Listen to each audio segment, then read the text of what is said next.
is really just to get you to a point where you say, you know what, I want to learn more about this. Or if you're ready to move forward, you know what you need to do to move forward. So when they shared this information with me, the basics behind their ecosystem is it's blockchain projects that utilize proof of action protocols that tie to real world problems and companies that generate real world revenue. And that's different than most projects in the blockchain space. And if you're new to blockchain, I'll simplify it for you. If you look at the internet as really a way to share information freely without the need of a third party. I remember having to wait for the news to get the weather. You can use your phone and tell me if it's going to rain tomorrow in Puerto Rico, where I'm at. I know there's people, quite a few people from Australia, it looked like they're on the call. I can tell you whether it's going to rain this evening in Australia just through my phone. And so that's the internet allowing that free flow of information. We don't have to wait on that third party. We don't have to wait on the news to get the weather. Blockchain allows the free flow of value between parties, whether it's sending currency. You know, right now I can't wire anybody money. My banks are all closed and I'd have to wait till the morning. If you had a Bitcoin wallet, I get it. I could send you $100 grand, $1 million, whatever the deal is. If we work on a project and I need to send you 100 grand, I could do it within 5-10 minutes if you gave me your Bitcoin wallet. We eliminate the need of that third party. I don't need to get your routing number or account number, any of that stuff. Just give me your wallet ID and I'll ship you out some Bitcoin. And so it creates a much more secure transaction as well than a centralized system like an Amazon or Google or anything like that. Blockchain's been adopted faster than any technology in history. Even Elon Musk says it's a far better way to transfer value than a piece of paper. To participate in our ecosystem, there's a lot of ways to do it, but the two main ones would be to become a node owner or to help others become node owners. And you can do both to maximize your rewards. A node, if you're not familiar, one of the best examples I heard or analogies I heard about it, if you think about a farmer that has a cell phone tower on their land, whether it's AT&T, Verizon, Virgin Mobile, O2, whatever country you're in, I guess there's different providers. But here in the US, I use Verizon. And I've got buddies that have leased their land, piece of their farmland. Verizon doesn't buy their entire farm. It just leases a little parcel of land, builds a tower, and then pays that farmer every single month for hosting their network on the farmland. Our node network is the same.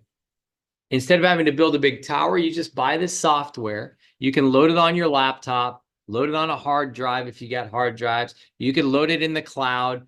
I use, there's third parties like Voltaire. I use a company called Block Fabric that hosts nodes for a few bucks a month. And they just make sure my computer's software is running pretty much 24/7. That way I get rewarded for helping to host the network. And if somebody says, well, I want to buy nodes, I want to buy a bunch of them, you can certainly do that. I always tell folks, this is a long disclaimer. We'll get the video out to everybody. You can pause it, read through all of it. I'll simplify it for you. This is high risk, high reward. If you're purchasing nodes, they generate tokens, cryptocurrency tokens for that project. So Paul has a rideshare project. Think like Uber, but decentralized. And I'll get in depth into that a little bit here in a moment. But you're generating these Rev tokens. And if nobody takes rides on Rev, your tokens are never going to be worth anything. It's like magic internet money that never has any value. But if millions of people or hundreds of millions or billions of people are using our ride share, then you're going to have some significant value in those tokens. And there's no guarantees. None of us have a crystal ball. We can't guarantee anything. So I always tell folks, if you're purchasing software, use common sense. Don't take out a second mortgage to put into cryptocurrency. And I've had friends I had a friend that put 15 million into a cryptocurrency project and lost it all. And it's one thing if he'd have had 500 million and lost 15, but he probably had 16 million and lost 15, which I just wouldn't recommend doing something like that. And even though, I ended up putting in 54 million into these projects over the last 5, 6 months. And I know for, everything's relative. That is a lot of money. Even for me, it's a lot of money. But if things go bad, my life will not change at all. I'll be a little disappointed that things went bad, but I'll still be just fine. Like, business is good. I've got a lot of different companies, a lot of different investments. And everything's relative. Elon Musk put 40 some billion dollars into Twitter, and I'm sure he'll be just fine if things don't ever work out with that, but looks like it's going to. And so use common sense is what I'm getting at. We have a legal team that's second to none. Blockade, they're a decentralized law firm. They manage all the different projects in our ecosystem. I've worked with Daniel Payne, Kat, John. Ken Cuccinelli is the head advisor for Blockade. He was a former attorney general for the state of Virginia, and he was the deputy secretary of Homeland Security for the United States of America for several years. So they're just making sure we're crossing the T's, dotting the I's, coloring inside the lines, doing things the right way in any country we're in. The projects, I'm only going to share a few of them briefly with you. Galvin was one of the projects I was really impressed with. I met Dr. Adam Sharp, CEO of Galvin. He was high up over at Kaiser Permanente. The goal of this blockchain is to give control of our health and wellness, of our health records, of our health information, DNA data to us. Right now, I don't know if you ever tried to get your health records, but you realize pretty quick the hospital probably owns your records and not you. So this allows us to store our health data on the blockchain. We have apps that you can download. It uses Amazon voice inflection data through Alexa, the same AI that Alexa uses. And it can tell you whether you're high energy or low energy compared to your baseline, high stress, low stress. If you're high stress, it can give you things to do to lower your stress levels and reward you for doing it with cryptocurrency. So you get rewarded for being healthier. Long term, we want people to be able to share their health data onto the blockchain anonymously. Let AI aggregate your health data, your DNA data. And if we had enough users, you could pretty much eliminate rare diseases from the planet. If your neighbor's daughter had some rare disease, and this app was big enough, hundreds of millions or billions of users, you'd say, hey, have your daughter download the app, load her health data, load her DNA data. The AI within a nanosecond would assess everything, would say, hey, this is not that rare of a disease she has. There's 4,227 individuals in our database with the exact same symptoms, exact same diagnosis. There's 342 between these two continents that have used this treatment program and had amazing results. AI's recommendation is you share this data with your physician and you let them know the treatment program and see if they're willing to start it. So that's really the goal of the Galvin blockchain. Grow is the agricultural blockchain. I was so impressed when I met Will and his partner Rhett. Imagine being able to know everything you're putting in your body.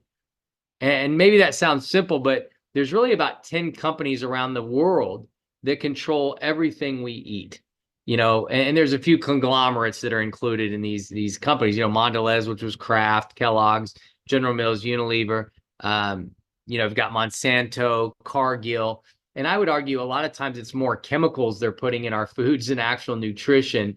And what Grow allows us to do as consumers, imagine ordering a steak at a restaurant, comes out with a QR code, you snap it, and it says, hey, Mike, this is cattle number 1176459 from Royal Ranch Farms in Washington State, certified organic, free-range Angus, never been injected with hormones, never been injected with any steroids, grazed on 1,167.5 pounds of grass during its grazing lifetime.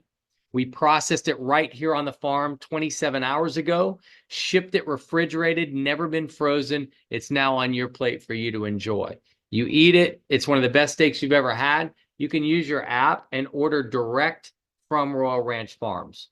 You can get fruits, vegetables. They actually created what's called the Honey Crisp apple, which if you can get your hands on one, it's one of my favorite apples. And literally you can order it direct. It'll be cheaper going direct to the farm than going to your grocery store. And the farm, by cutting out the commodities market, will actually make higher profit margins selling direct to consumer. And so I love that concept. I think there's a lot of people that would love to know what they're putting in their body and every ingredient that goes in there.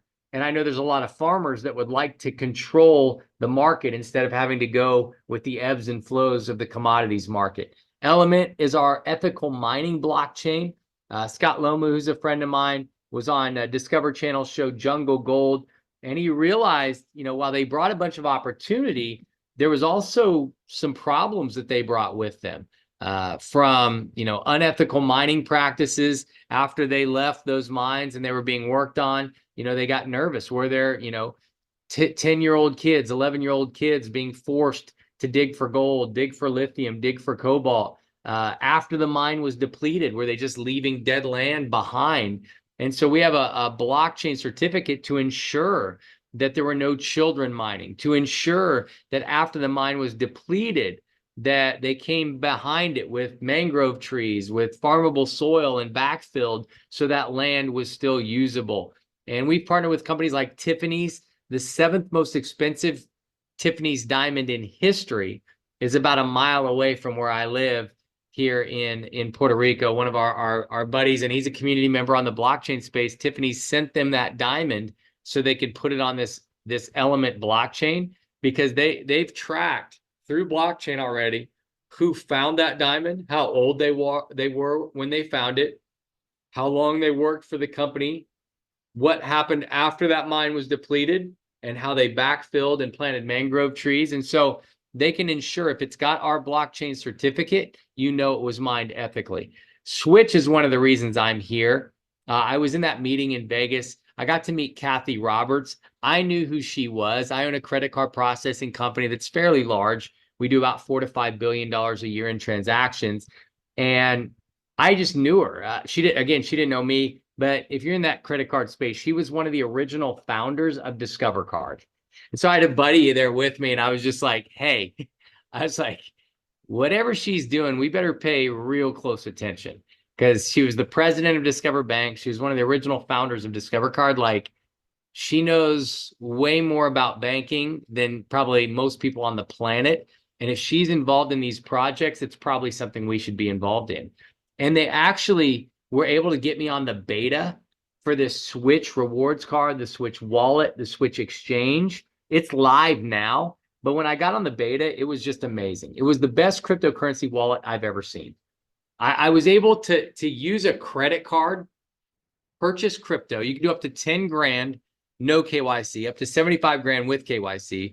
But I bought like $1,000 worth of Bitcoin and moved it within 5 minutes, sent it to a cold wallet, which maybe if you're not into crypto, doesn't sound like that big of a deal. But if you are into crypto, buy some crypto on Coinbase, biggest exchange in the world, one of the biggest exchanges in the world to buy crypto. You won't be able to move it for 3 weeks probably. So the fact that I moved it in 5 minutes, I was like, well, this is pretty impressive. They had a non-custodial wallet, meaning it was my crypto. What that means, if they went out of business tomorrow, I still have access to all my crypto. I can recover it. I could just grab a cold wallet and get it all back.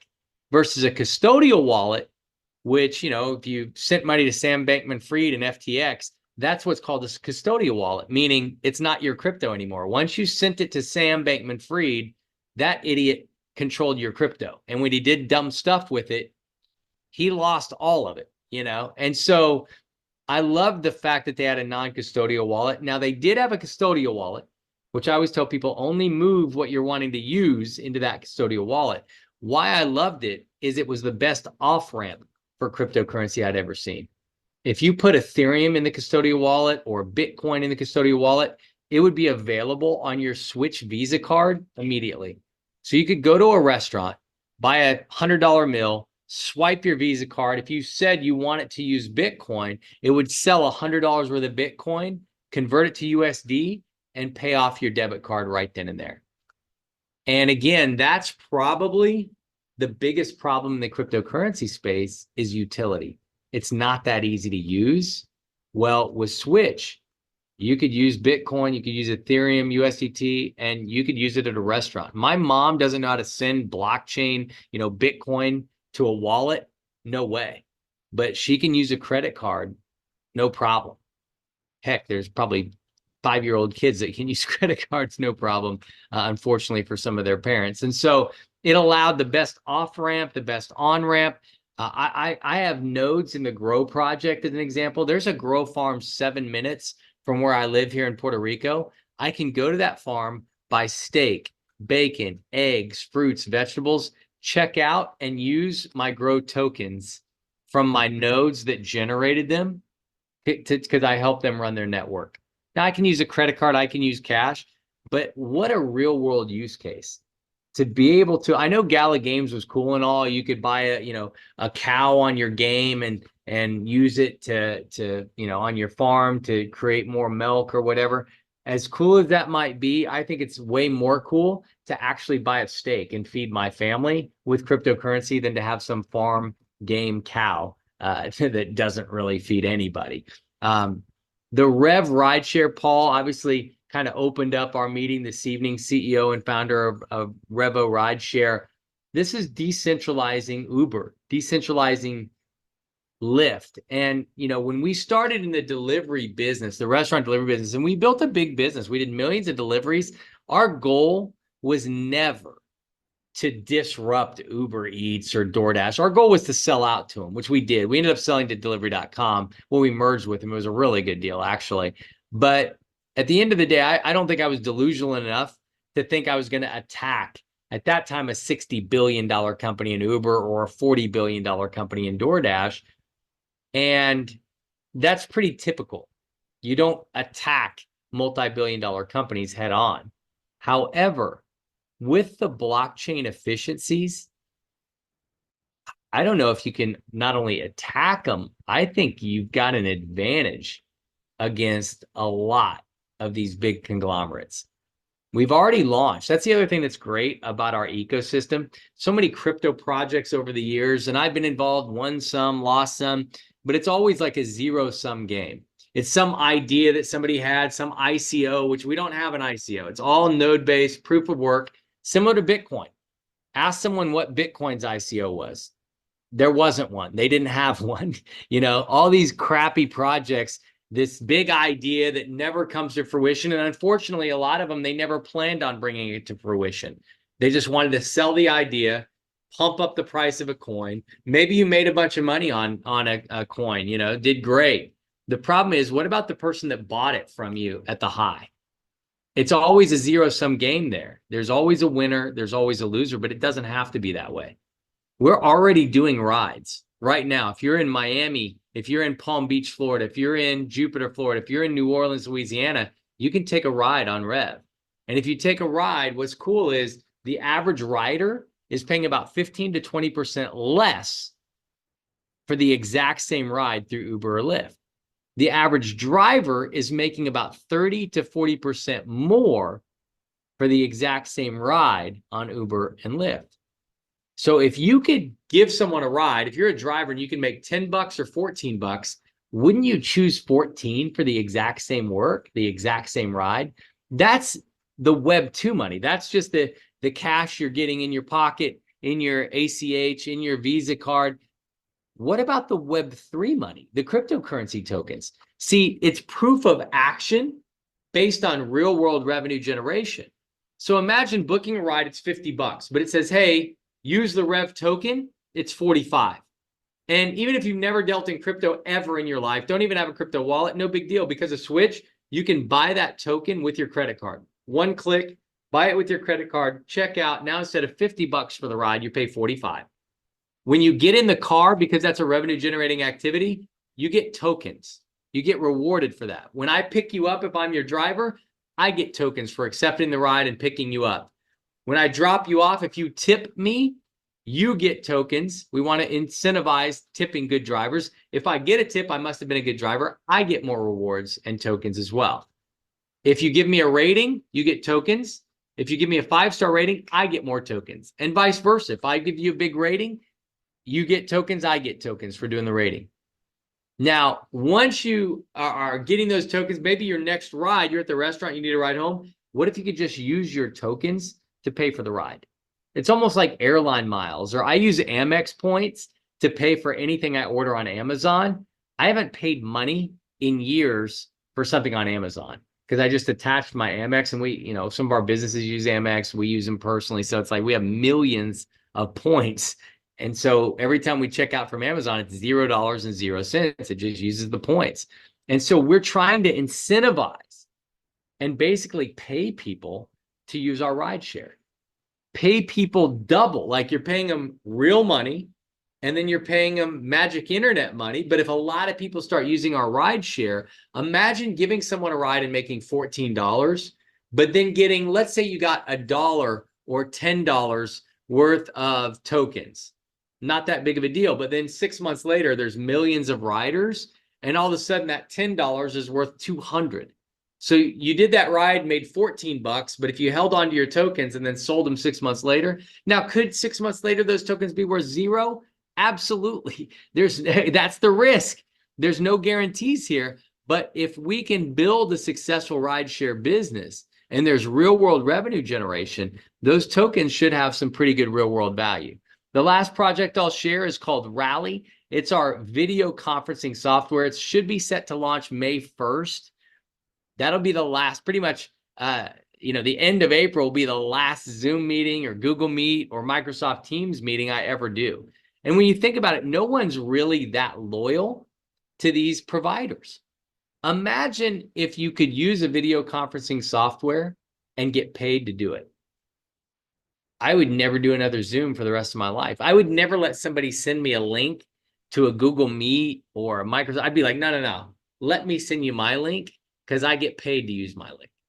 And I'll show you how to get paid to use your link as well.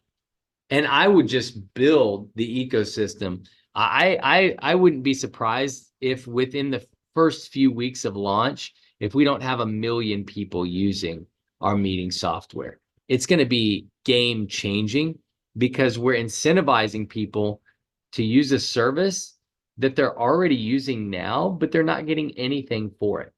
So adding that reward should be able to shake up the marketplace. If you're interested in what we're doing, it starts for free. Whoever invited you onto tonight's webinar, you can literally get a link from them, sign up, get a free smart wallet, start generating rewards immediately, and start introducing others to get that smart wallet as well. If you really want to participate in the ecosystem, I would say grab at least one win node. There's a coupon right now that's going on. It should last the rest of the month, but you can get that win node all in for $500, and that helps run the sales and marketing side of the network. You could also grab other project nodes depending on what project you're most interested in. I looked at the projects I thought I could move the needle in the most.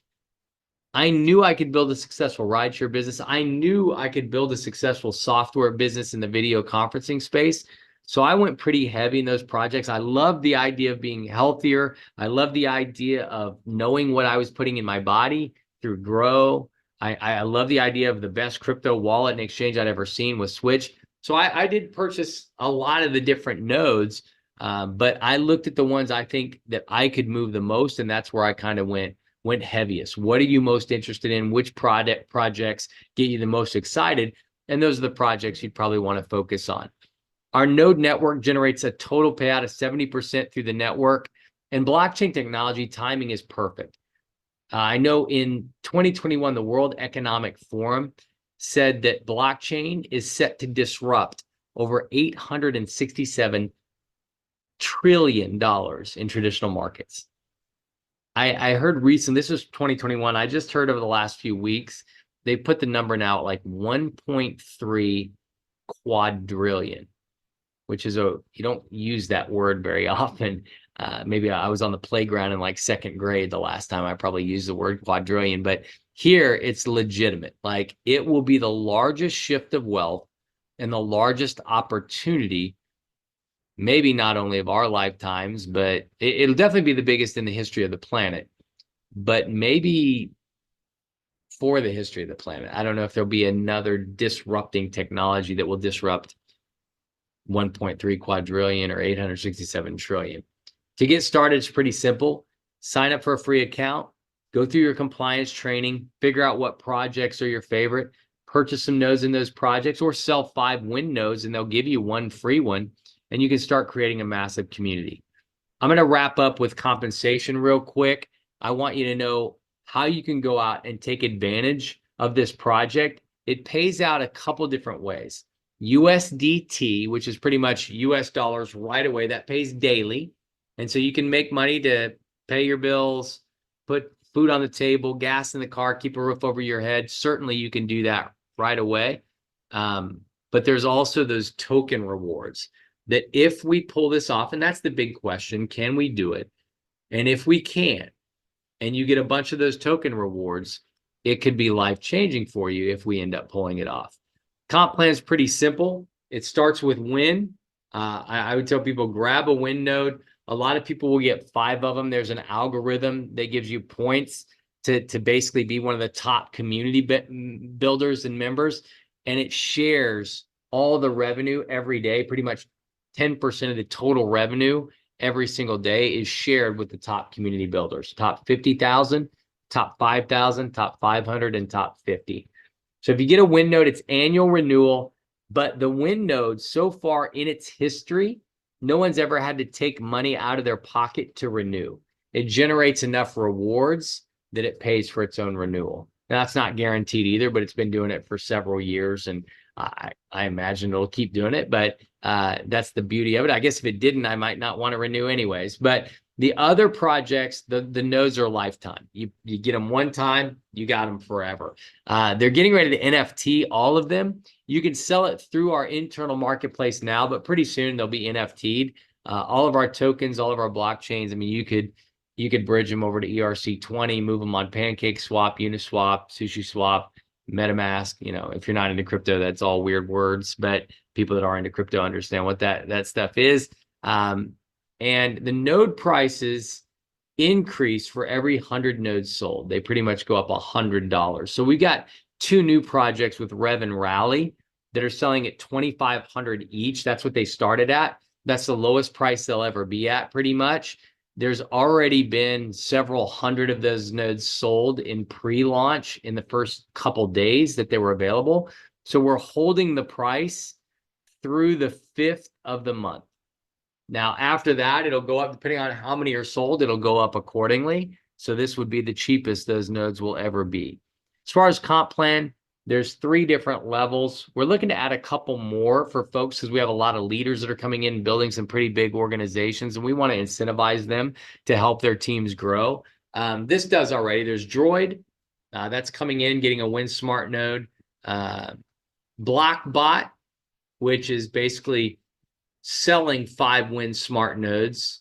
And then there's Blockbot node, which is basically you have 5 Blockbots in your team would help you get to Blockbot node. And there's different rewards at each different level. There's sales reward. There's what's called a 10% transaction reward. You bring me in, I buy some nodes, you get 10%. There's a confirmation reward. If you're running nodes, bring me in, you get 10% transaction reward. You could also get the confirmation reward. So now you're making 20%, potentially off the transaction and the confirmation. The first block bot, that's 10%. And then there's what's called the second block bot. So if you're a droid, you're making 10% transaction reward. If you're a block bot, you're getting the 10% transaction reward, 10% block bot reward as well. So that's 20%. And as you bring in people, you can make a 10% override off that block bot 10% as a block bot 1. So if somebody comes in and buys a win node, if you're the transaction and it's direct sale, that's 10% to you. If you're the first block bot, another 10%, that's 20%. The node confirmation, let's say that's above you, 10% there. And then there's the block bot 2, the second block bot in the line. I don't want to get too in-depth into the comp, but there's a reason to help your people grow. As a Blockbot node, you get what's called a 5% open line down to the next Blockbot node. So if you had a line of 1,000 people and there were no Blockbot nodes in it, you'd be making 5% off all of them all the way down. If I was 120 levels below you in that leg and I got to Blockbot node, then I would cut your 5% off.